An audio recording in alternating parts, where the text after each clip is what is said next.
And that's how it looks in the open position. So this is an A-shaped chord, right? Now if I want to play it, let's say on a D,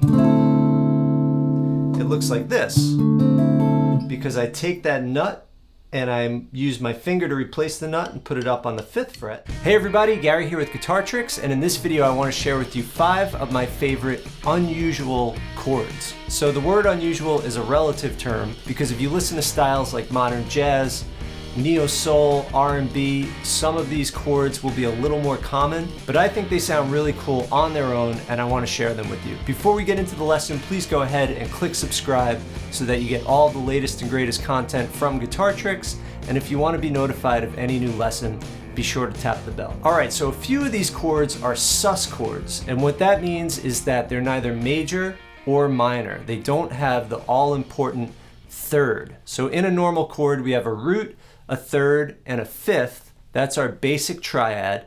And if we take that third and we move it up to the 4th degree in the scale, it becomes a sus 4. And if we move that third down to the 2nd degree, it becomes a sus 2.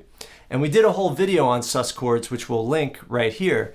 But these aren't regular sus chords. The first 1 or 2 I'm going to show you, they're 7th sus chords. So check this out. The first chord is super simple. Takes only 1 finger, and the name of it is A7 sus 2. And you could play this in place of an A minor, an A7, an A minor 7, and it's just going to give it a more open sound.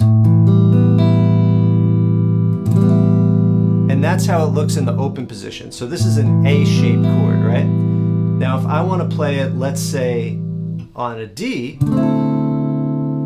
it looks like this, because I take that nut and I use my finger to replace the nut and put it up on the 5th fret, and now we have 5th fret on the A string, 7th fret on the D string, 5th, 5th, 5th on the top 3 strings. So an open position, and then 5th fret.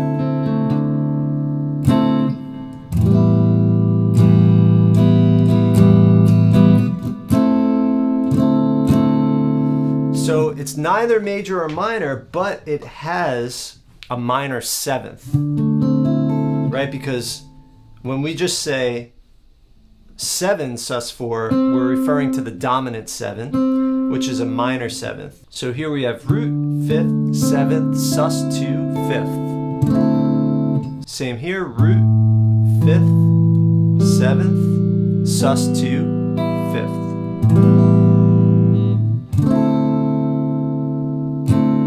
The next chord I want to show you is a 7 sus 4. So in this case first an A7 sus 4. And you could use this to replace the exact same chords, regular minor 7, dominant 7. And the difference here is now we have root, 5th, minor 7th, sus 4 instead of sus 2. And that's going to be on the 3rd fret of the B string of the 2nd string, counting from toes to nose, and then open E string. So again, it has that very open sound.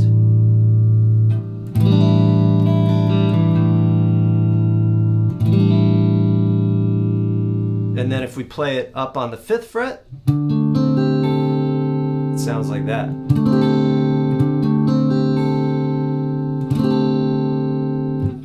So 5th fret with the 1st finger, we're going to bar that 1st finger across the 5th fret. 7th fret with the 3rd finger.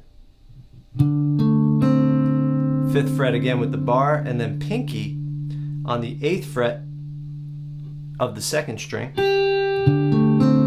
And then the bar again gets the 5th fret on the 1st string.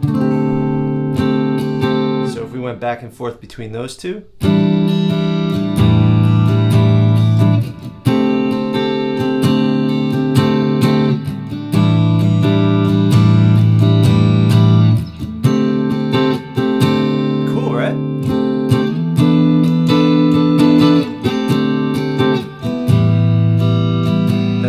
sus 2. Now these sound good alternating from the sus2 to the sus4.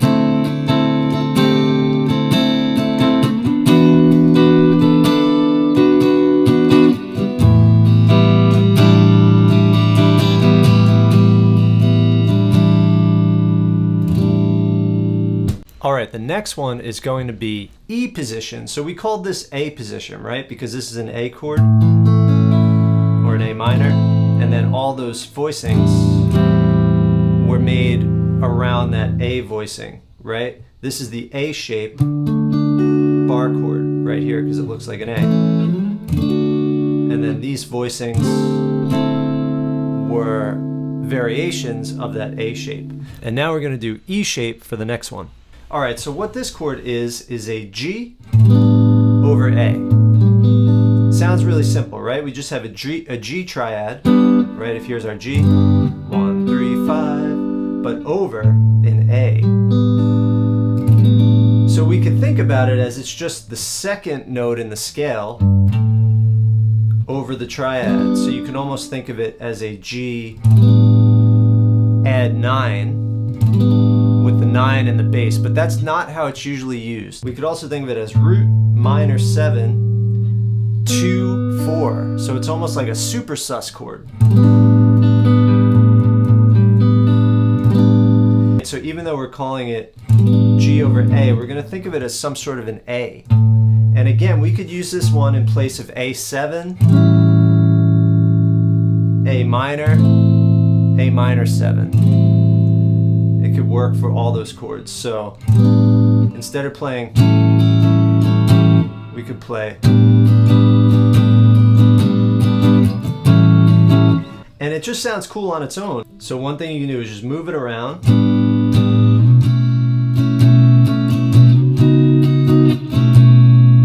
Or you could do this. You could do a G over A to an A7.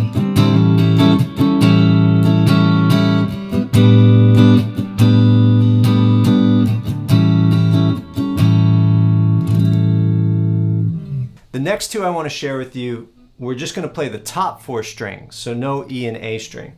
And this one, very funky and jazzy.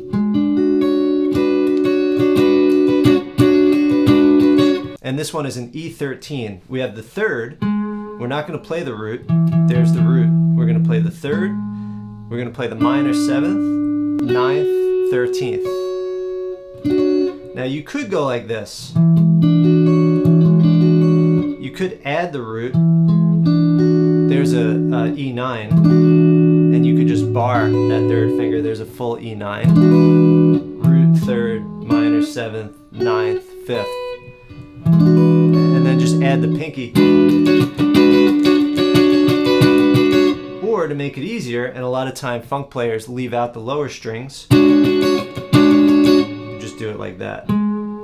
First finger on the 6th fret of the D string, then bar the 2nd finger on strings 2 and 3 of the 7th fret, and then pinky on the 9th fret of the E string. And then we could toggle back and forth between this bar on the high E and the pinky. So that's going from the 5th to the 13th or the 6th.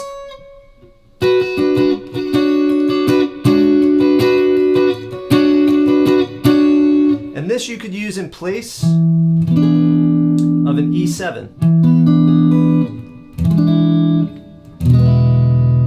Instead, you can just go. Cool, right?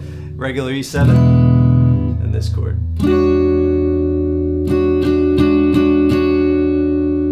What else can we play in place of the E7? This and this, which we learned earlier. The 7 sus2, 7 sus4.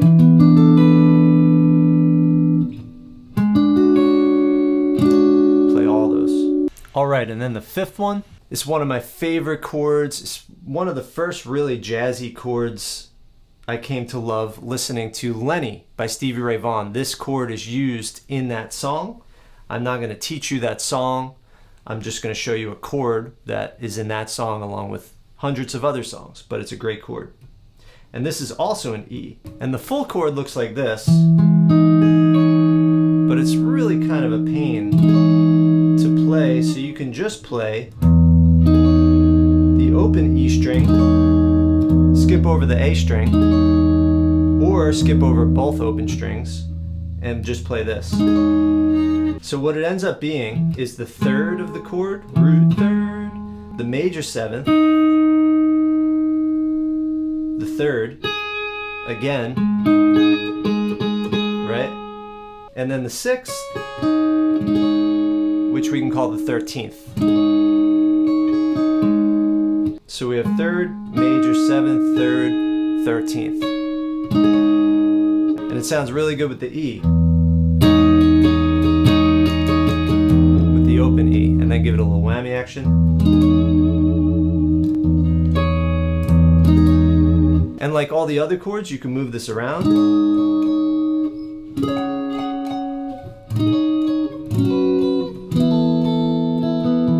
Right? And you could play it in place of a major chord. So let's say you had an E major.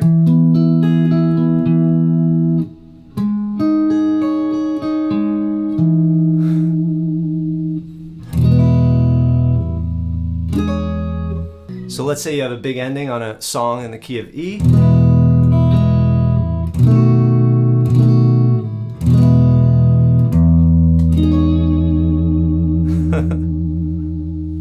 Very jazzy.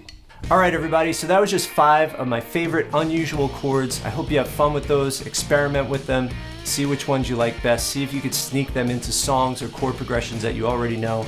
If you want to learn more about playing guitar, head over to guitartricks.com. Happy playing, and I'll see you in the next lesson.